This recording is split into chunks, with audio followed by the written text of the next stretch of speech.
Jangan lupa like, komen, dan subscribe channel YouTube TVRI Bengkulu dan nyalakan lonceng notifikasinya.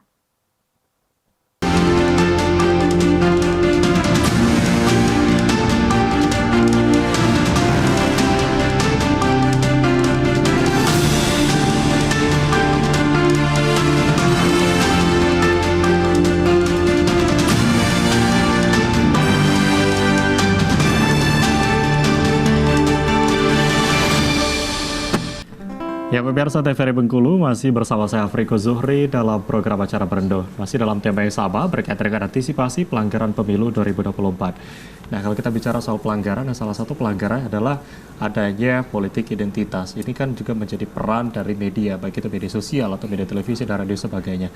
Nah, dari politik identitas ini sendiri mungkin banyak masyarakat kadang yang belum paham, mudah terhasut dan mudah mungkin termakan hoax dan lain sebagainya.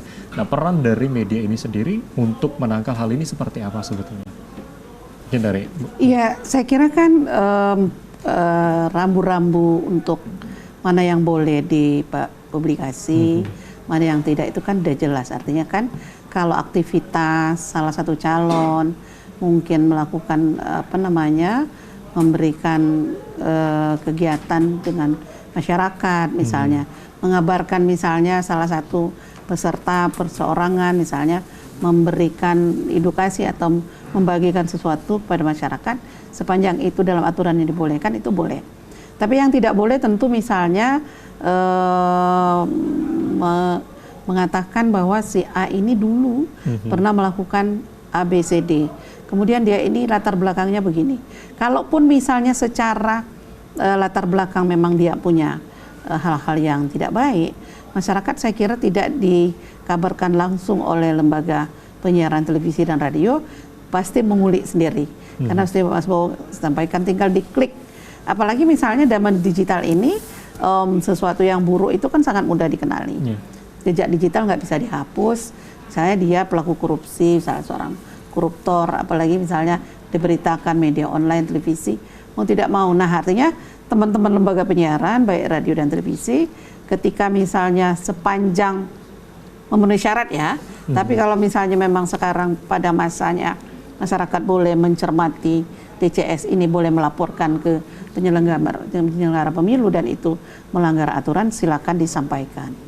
Nah, ternyata ada juga hal-hal yang berkaitan dengan tindak pidana pengalaman masa lalu, media juga boleh menyampaikan, tentu dengan rambu-rambu yang sudah ada, tidak bermaksud misalnya memfitnah atau memburukkan, tapi berdasarkan fakta saya kira boleh. Karena itu juga fungsi media penyiaran menyampaikan kepada masyarakat bahwa si A ini sebenarnya pernah tersangkut, misalnya melakukan A dulu pada tahun berapa. Yang penting didukung dengan data, silakan. Yang tidak boleh misalnya memang sengaja upaya memprovokasi atau menjelek-jelekkan calon yang ini, tapi kemudian mengedepankan citra diri calon yang lain. Nah, ini yang akan di-print oleh KPID, kan seperti itu. Sekali lagi bahwa masyarakat ini kan harus juga dicerdaskan, misalnya latar belakang boleh. Pertanyaannya ada juga kemudian, boleh nggak daftar riwayat hidup, latar belakang, boleh sepanjang memang itu maksudnya memberikan informasi, tapi informasi yang baik, tidak memprovokasi, tidak memprovokasi, bukan untuk juga menjelek-jelekkan.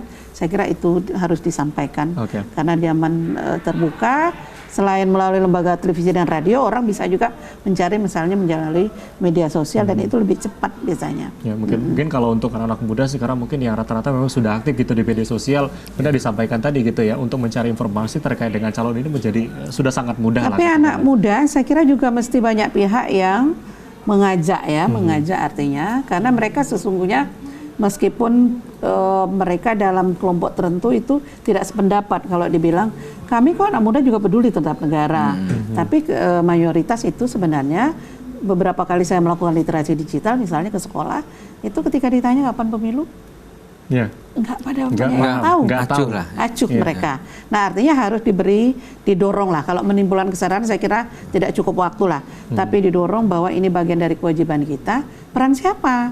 Harusnya pemerintah hadir ya.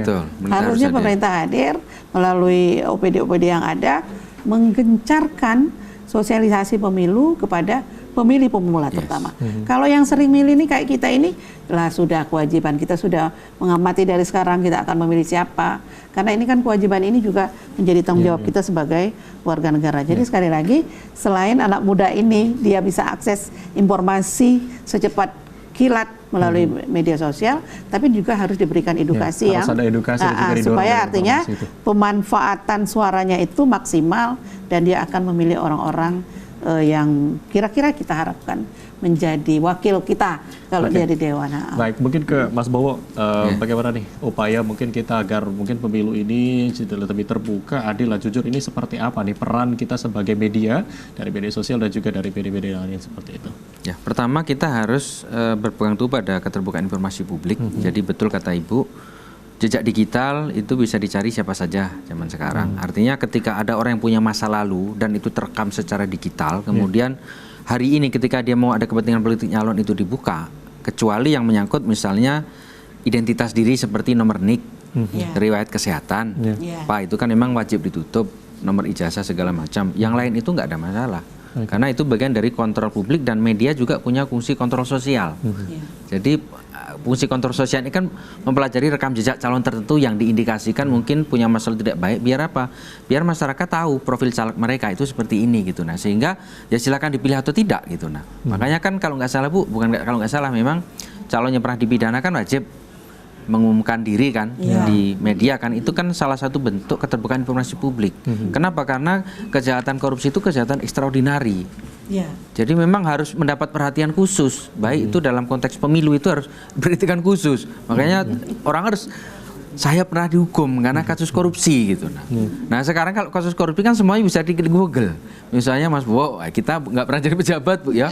Nah apa itu semuanya sudah ini. Nah berkaitan dengan tema kita hari ini, saya pengen tetap bagaimana penyelenggara atau pengawas pemilu ini memanfaatkan netizen sebaik mungkin untuk tujuan kebenaran.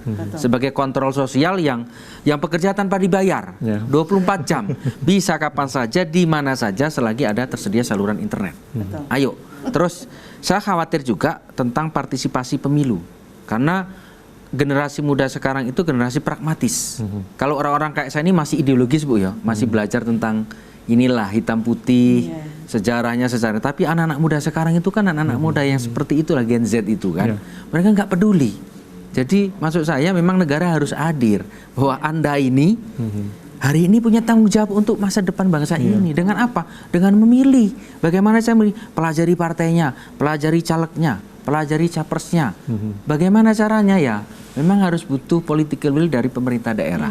Karena kita bicara Bengkulu ya. Ini belum kelihatan. Benar. Ya, mendorong mereka. Pemilih pemula ini salah satu mungkin yang sangat berpotensi gitu dalam pemilu 2024. Dan ini menjadi peran. banyak. Benar, dan cukup banyak, ini menjadi peran juga untuk kita dalam pemilu tentunya. Baik, terima kasih banyak Bu Monika sudah hadir. Terima kasih Mas Bowo sudah hadir dalam Studio TVRI Bengkulu. Dan pemirsa TVRI Bengkulu tentunya pada kesempatan kali ini membahas tema antisipasi pelanggaran pemilu 2024. Dan mungkin untuk seluruh masyarakat, mungkin sebagai kita warga negara Indonesia, mungkin kita bisa berpartisipasi bersama tentunya untuk bisa mengawal pemilu 2024 ini bisa berjalan dengan jujur, adil, dan juga terbuka. Akhirnya saya Afriko Zuhri, mewakili seluruh kerabat kerja yang bertugas, mengucapkan terima kasih atas perhatian Anda. Wassalamualaikum warahmatullahi wabarakatuh. Sampai jumpa.